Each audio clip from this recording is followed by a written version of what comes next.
জিলহজ মাস, এই জিলহজ মাস বড় গুরুত্বপূর্ণ এবং জিলহজ মাসের কিছু আমল রাসূল সাল্লাল্লাহু আলাইহি ওয়াসাল্লামের হাদিস শরীফের মধ্যে ফরমায় যে জিলহজ মাসের প্রথম তারিখ থেকে নিয়ে 9 তারিখ পর্যন্ত যদি কোনো মানুষের রোজা রাখে তাইলে দিনও যে রোজা রাখবে এক এক রোজা এক এক বছরের সমান, আর এক একটা রাত্রি হলো আল্লাহর দরবারে সবে কদর রাত্রিতে যে ফজিলত দান করা হয়, এই ফজিলত এই প্রত্যেকটা রাত্রিতে বিশেষ করে দেওয়া হয়। এর লাগি জিলহজ মাস এটা মতবরক বিনা মতবরক নাই, খুব গুরুত্বপূর্ণ। একটা রোজা রাখলে এক বছরের সওয়াব আল্লাহ রব্বুল আলামিন দান ফরমায়। রাসূল সাল্লাল্লাহু আলাইহি ওয়াসাল্লামের হাদিস শরীফের মধ্যে ফরমায়। এখন 10 দিন 10 নম্বর দিন তো রোজা রাখা হারাম, বছরের 5টা রোজা রাখা হারাম। যে 9 তারিখ পর্যন্ত যদি কোনো মানুষের রোজা রাখে, এক রোজায় 1 বছর হইলে 9 রোজায় কয় বছর? 9 বছর। আর রাসূল সাল্লাল্লাহু আলাইহি ওয়াসাল্লাম ফরমায় সিয়ামু আরাফাতা তাসিবু আলাল্লাহি আইয়ুকাফিরা সানাতাল্লাতী ক্বাবলা ওয়াস সানাতাল্লাতী বা'দা। আর যদি আরাফার রোজা কেউ রাখে, হজের আগের দিনের রোজা যদি কোনো মানুষে রাখে, তাহলে 1 বছর আগের এবং 1 বছর পরের গুনাহ আল্লাহ পাক রব্বুল আলামিন মাফ করিয়া দেন। এখন 1 বছর আগে অগ্রিম 1 বছর আর আরো 1 বছর পরবর্তী। এখন মুফাসসিরিনে কেরাম এই হাদিসের ব্যাখ্যা করতে গিয়ে তারা ফরমায় যে পরবর্তী 1 বছর তার যে গুনাহ মাফ হইবে, এত গুনাহই করলো না। তার ব্যাখ্যা হইল যদি আরাফার রোজা কোনো মানুষের রাখে, তাইলে মুফাসসিরিনে কেরাম তাফসীরুল কিতাবের মধ্যে লেখেন যে আল্লাহ পাক রব্বুল আলামিন এই রোজার বদৌলতে তার 1 বছরের হায়াত বৃদ্ধি করিয়া দিবেন। কক্কা সুবহানাল্লাহ। এখন আমরা আগামী যে মাস জিলহজের মাস আছে, মাহবুব হলো এটা খুব বেশি আমল আছে। তারপরে খুব খেয়াল করে শুনবা, জিলহজ মাসের 9টা রোজা, এক একটা রোজা হইল 1 বছরের সওয়াব। আর আরাফার রাত্রির রোজা যদি কেউ রাখে, তাইলে 1 বছর আগে এবং 1 বছর পরে গুনাহ খাতা আল্লাহ রব্বুল আলামিন মাফ করে দেবেন। আমরা ইনশাআল্লাহ রোজা রাখার তৈয়ার আছি ইনশাআল্লাহ। আগামী 29 এই যে মে মাসের 29 তারিখ প্রথম জিলকাদা চাঁদ শুরু হইব। জিলকাদা জিলহজ মাস মে মাসের 29 তারিখ থেকে জিলহজ মাস শুরু হইব। তাইলে আর দেখা গেল 14 অথবা 15 দিন বাকি আছে ঈদুল আযহা। ঈদুল আযহা এই প্রথমে 9 দিন আছে, 9 দিনের আল্লাহ পাক রব্বুল আলামিন বড় মতবরক এবং এই 10 দিনের ফজিলত রাসূল করিম সাল্লাল্লাহু আলাইহি ওয়াসাল্লাম হাদিস শরীফের মধ্যে ফরমায় সিয়াম কুল্লু ইয়াউমিন মিনহা বিসিয়ামি সানাতিন ওয়া কিয়াম কুল্লি লাইলাতিন মিনহা বিসিয়ামি লাইলাতিল কদর। আমরা ইনশাআল্লাহ জিলহজ মাস, এই মাস বড় মতবরক এবং ফজিলতের মাস। এই মাসে আমরা রোজা রাখবো। আর জিলহজ মাসের 10টা অথবা 11টা আমল আছে, এই আমলগুলা জিলহজ মাসের চাঁদ দেখার সাথে সাথে এই জিলহজ মাসের আমলগুলা আমরা কি করব? শুরু করব। আল্লাহ পাক রব্বুল আলামিন বিভিন্ন সময় বিভিন্ন মাস এবং দিন দিয়ে থাকেন। আল্লাহ বান্দারা এই বিশেষ দিবসে এবং বিশেষ রজনীতে ইবাদত বন্দেগী করে আমার বান্দা আমার নৈকট্য লাভ করতে পারে। এর লাগি জিলহজ মাসের কয়টা আমল? 10টা আমল। আমরা ধারাবাহিকভাবে 10টা আলোচনা করিয়া জিলহজ মাসের আর উল্লেখযোগ্য জিলহজ মাসের যে খাস কুরবানি সম্পর্কে কিছু মাসলা মাসাইল এবং আলোচনা দরকার আছে না নাই প্রতি বছর হয়, কিন্তু আমরা ভুলের কারণে, আমরা কিছু গাফলতির কারণে অনেক কুরবানি নষ্ট হয়।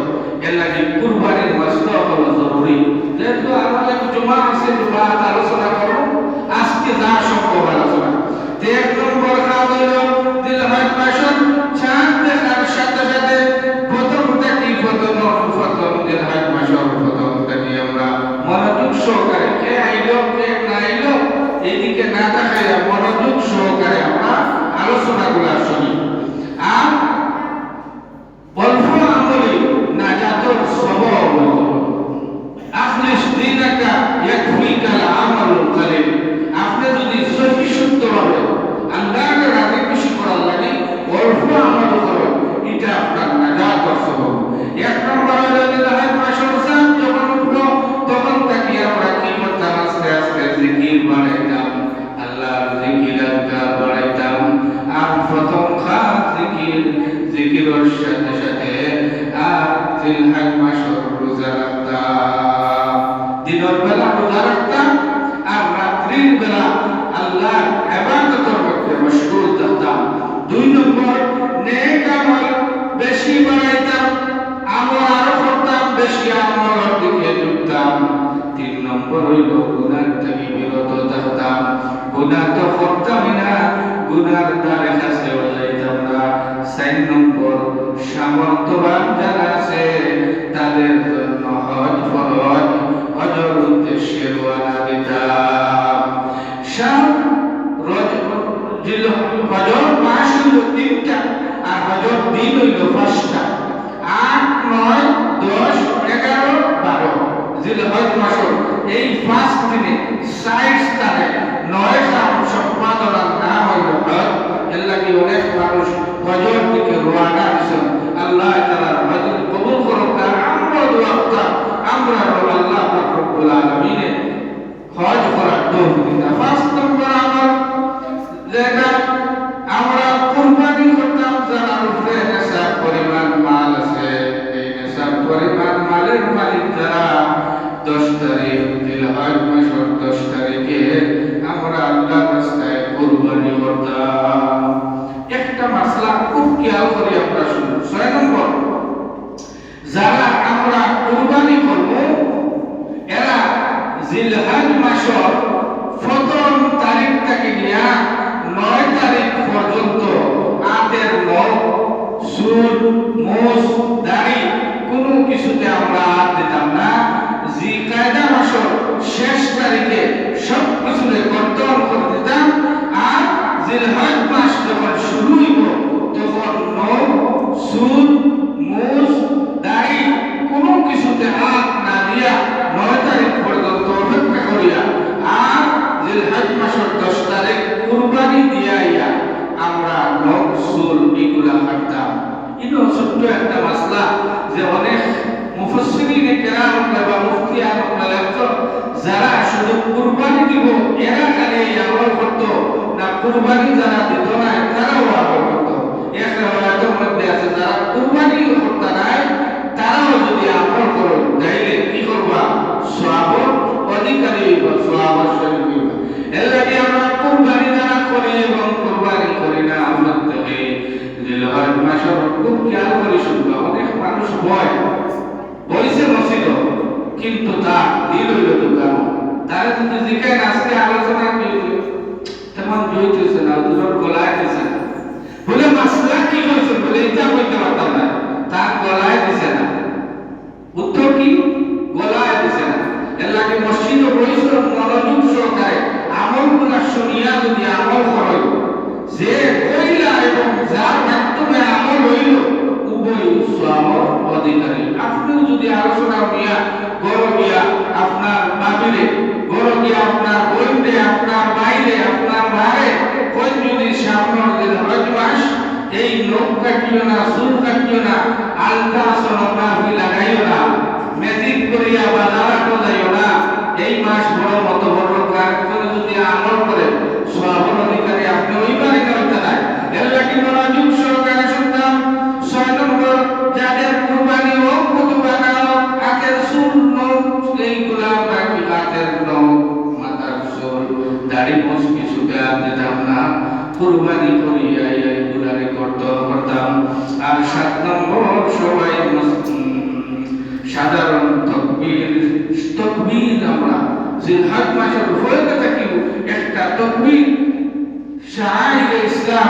ইসলাম শিআর আল্লাহু আকবার আল্লাহু আকবার লা ইলাহা ইল্লাল্লাহ আল্লাহু আকবার আল্লাহু আকবার ওয়ালিল্লাহিল হামদ।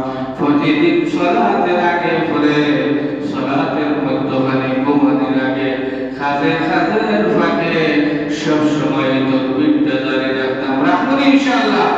আল্লাহু আকবার আল্লাহু আকবার লা ইলাহা ইল্লাল্লাহ আল্লাহু আকবার আল্লাহু আকবার ওয়ালিল্লাহিল হামদ। এই তাকবীরটা হওয়া মুস্তাহাব 8 তারিখ পর্যন্ত, আর 9 তারিখ ফজর থেকে 13 তারিখের আসর পর্যন্ত প্রত্যেক ফরজ নামাজের পরে পুরুষ এবং নারী একবারে তাকবীরটা হওয়া কি ওয়াজিব করে দিয়েছে। কেন এটা কুরবানির আলোচনা দেব, যেহেতু ইব্রাহিম আলাইহিস সালামের সুন্নাত এই কুরবানি করা এই আয়াতটা কমেজ থেকে আইলো, কোন সময় থেকে আইলো, আর কেনে যে 8 মাসে পড়তাম বিস্তারিত আলোচনা সামনে। 8 নম্বর বিশেষভাবে ইয়ামে তাশরিকের সময় আমরা কি করতাম, এই তাকবীরটা ফার্স্ট দিন 9 তারিখের ফজর থেকে 13 তারিখের আসর পর্যন্ত। এখন তাকবীর পড়তে গিয়ে অনেক মানুষে আপনারে পাগল হইতে পারে, হয় বুঝলাম না, খালি আটে আর তাকবীর পড়ে মনে হয় পাগল। এক এলাকার এক বাদশা আছে, এখন এই বাদশারে তার উজির নাজির দেশের গভর্নর মন্ত্রী হলে বাচ্চারা সবকে বাড়ি করিয়া দিলেন।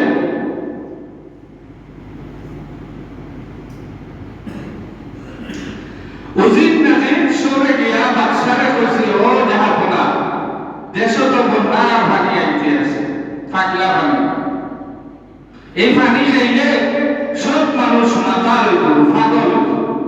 এই যে বন্যার পানি আইছে না, এবার তো ক্ষমা আরম্ভ হয়ে গেছে। এই পানি হইল পাগলা পানি। আছে অনেক সময় আমরা ছোটবেলা থাকতে পানি দূষিত পানি আইতো, এই পানি খাইলে কলেরা হইতো, হইতো না, লাইন ধরে এলাকার মানুষ মারা যেত। বাদশাহ গিয়া বলছে, বাদশাহ জাহাপনা, পাগলা পানি দেশে আইতে আছে, এখন কি অবস্থা, পাগলা তার বাদশাহ তার মন্ত্রী মিনিস্টার হলো অর্ডার দিছে, দুনিয়ার সারা মানুষ যদি পাগল হয়ে যায়, আমরা পাগল হইলে তো চলতো নাই, দেশকে কন্ট্রোল করব। দেশের মানুষে পাগলা পানি খাইয়া সব পাগল হইছে। এখন এক দেশের সারা মানুষ যদি পাগল হয়ে যায়, তাইলে বাদশাহী একটা গাত্তা করি পাগল সব বিদল হয়েছে, দলাইয়া বাদশার সামনে গিয়া মিছিল আরম্ভ করছে, পাগলামি আরম্ভ করছে। আর বাদশাহ তো পাগলা পানি হওয়ার আগে তার মন্ত্রী গুলোরে অর্ডার করছে যে আমরা পানি স্টক করো, বালা পানি স্টক করো, যাতে বালা পানি যদি স্টক করো, এই বালা পানি খাইলে আমরা পাগল হইতাম নাই, দেশের মানুষকে কন্ট্রোল করবো। আর দেশের মানুষে পাগলা পানি খাইয়া পাগল হইয়া বাসার সামনে দিয়ে মিছিল আরম্ভ করছে, তখন চতুর্দিক থেকে বাদশাহ, এমপি, মন্ত্রী, মিনিস্টার সব বারোই এখন মানুষ আর কন্ট্রোল করতে পারে না।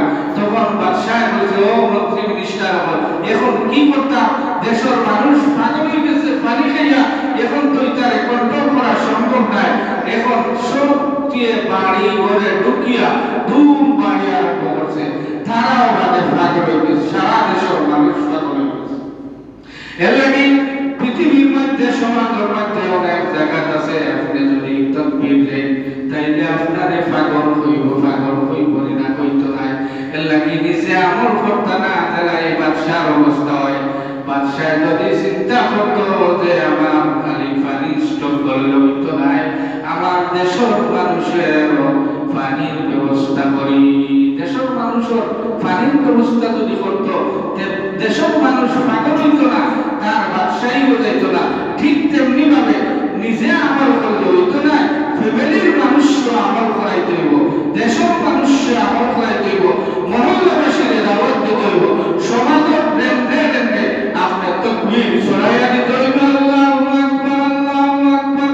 এখন আপনি গাড়ি তুলছেন উঠিয়া, এটা ফরসন উঠিয়া ভদ্র লোকের মতন দাঁড়িয়ে মুস, হায় রে আমার আফসোস যে জেন্টলম্যানে যখন এই তাকবীর উনিয়াও কয় দেশটা উঠছে পাগল তাকবীর করে আল্লাহু আকবার খর পাগল এখানে দুনিয়ার মানুষ দিন তাকি হয়ে গেছে।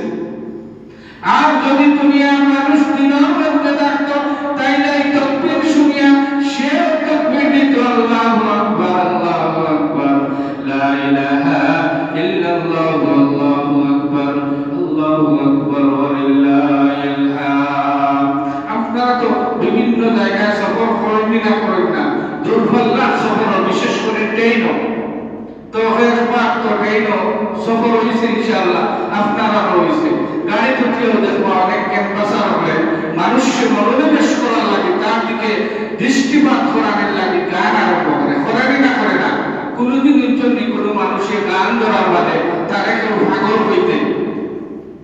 পাগল হয়নি তখন দেখবো আপনার সিটও বাইরা হয় আতও বাইরা গুমও বাইরা কারণ গান তার নলেজে ঢুকে গেছে দিন তার দিলের মধ্যে নাই বিদায় গানকে পছন্দ করে আর আল্লাহু আকবার ধ্বনি যে দিছে তারে পাগল করে ও বাদশার মতো হয়ে গেছে যারা আমর বিল মারুফ নহি আনিল মুনকার নিজে মানি নাই দুনিয়ার সব মানুষের পাপাচার থেকে বিরত রাখা নিজে বিরত থাকা এটা আল্লাহর হুকুম আমরা আল্লাহর হুকুম নাই এর লাগি 8 নম্বর কাম হলো সমাজের নেন আমরা তাকবীর চালু করতে আল্লাহু আকবার লা ইলাহা ইল্লাল্লাহু আল্লাহু আকবার ওয়া লিল্লাহিল হামদ।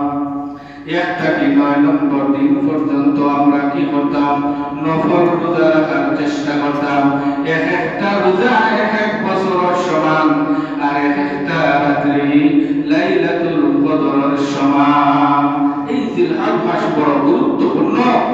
আর 10 নম্বর হলো আরাফার দিন। এই আরাফার দিন হলো আপনার ঈদ আনন্দ খুশি।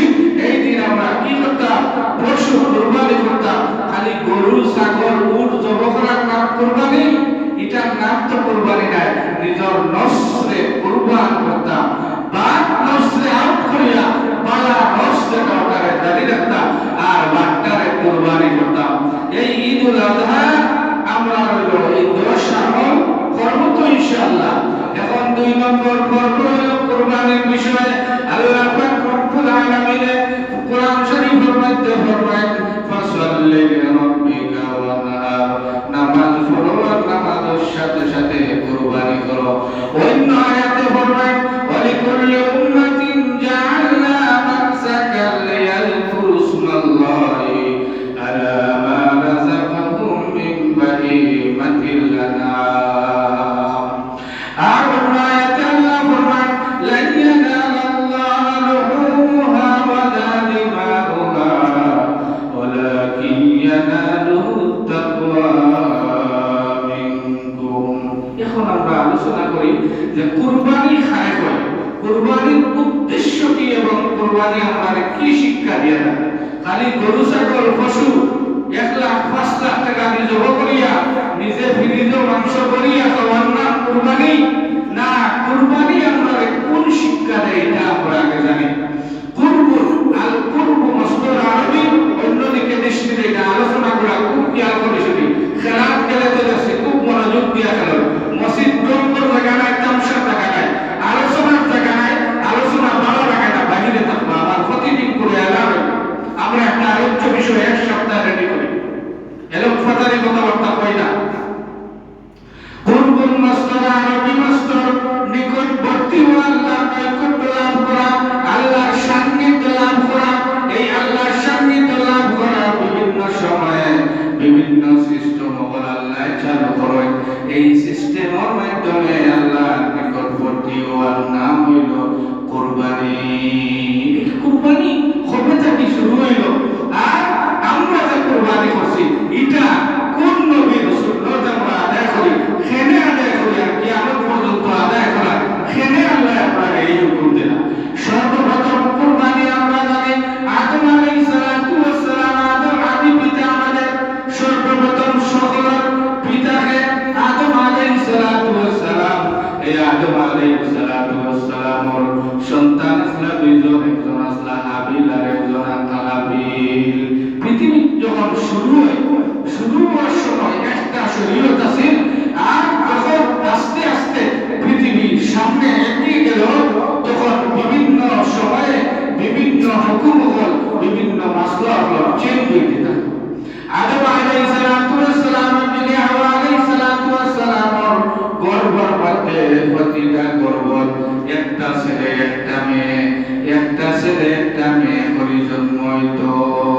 প্রথম কাবিল আর তার এক বই, আর দ্বিতীয় গর্ভ তোলা হাবিল আর তার এক বই। আল্লাহ পাক রব্বুল আলামিন তখন খুব শরীয়ত আছে আপন ভাই আপন বোনের সাথে বিবাহ বন্ধন, তবে একসাথে যে ভাই আর বোন জন্ম হইছেন এই একসাথে ভাই আর বোনের সাথে নাই। 2 নম্বর বাদে ভাই বোন হইছেন প্রথম ভাই দ্বিতীয় বোনের সাথে, দ্বিতীয় ভাই প্রথম বোনের সাথে। এটা হইল আল্লাহর বিধান। এখন আমরা তো দুনিয়ার চাকচিক্য সুন্দরী নাই। এখন যদি লন্ডন আমেরিকানি সুন্দর মেয়ে একটা পাই, কেউ অফিসে যাইবানি ও খুঁজা বেটা শুধু তোমার না এ কয় দেখো না কেন বাবা ড্রাইভার রে একটা লানা মারিয়া দেখো, যদি খোয়া দেয় না দিলেই তো পারে। আমার তো সাসা তালুকদার, আমার সাসা চেয়ারম্যান, ও দাঁড়ে না দিলেই তো পারে। আসেনি না আসে না খুঁজা বেটা শুধু তোমার না কয় লন্ডন আমেরিকান বেটি বিয়া করে নিত। দুনিয়া তো আছে, এটা খালি আজকে নাই, আদি যুগ থেকে শুরু হয়েছে। হাবিল যার সাথে তার বোন আছিল, এটা খুব সুন্দরী আছিল। আর হাবিলের সাথে যে বোন জন্ম হয়েছে এই বোনটা একটু কালো বিশ্রী। আল্লাহর বিধান হলো প্রথম ছেলে দ্বিতীয় মেয়ের সাথে, আর দ্বিতীয় ছেলে প্রথম মেয়ের সাথে বিবাহ হইব। একই আমলের মধ্যে 2 ভাই তারা জোড়ে ভাই বই একসাথে বিয়া করা যাইত না, বাঙ্গিয়া কাবিলের যুক্তি হইল আপনাদের তো একই গর্ভবস্থার মার সাথে, তাইলে আমার বোনকে আমি বিয়া করতাম। তখন আল্লাহ পাক রব্বুল আলামিন আদম আলাইহিস সালাতু ওয়াস সালামকে জানাইয়া দিলা, ও আদম তোমার ছেলে সন্তানদেরকে জানাইয়া দাও, তারা যদি আমার এই বিধান না মানে তাহলে তারা আল্লাহর রাস্তায় গিয়ে কুরবানি করো। এই কুরবানির কথা শুরু হয়ে গেল। কাবিলে মানেন না তার লগর বোনকে বিবাহ করতা, আর হাবিলে তাই আল্লাহ কি আল্লাহর পছন্দ করে তাই কইছেন আল্লাহর হুকুম যারা হইব আবিলা দিয়ে। কাবিলে তো আর মানে তখন আদম আলাইহিস সালাতু ওয়াস সালাম কইলা, ও হাবিলা কাবিল তুমি তাই কুরবানি করো দিয়া আল্লাহর রাস্তায় যারা কুরবানি কবুল হইব এরা এক বড়র সাথে কি করবা বিবাহ বন্ধনে আবদ্ধ হইবা।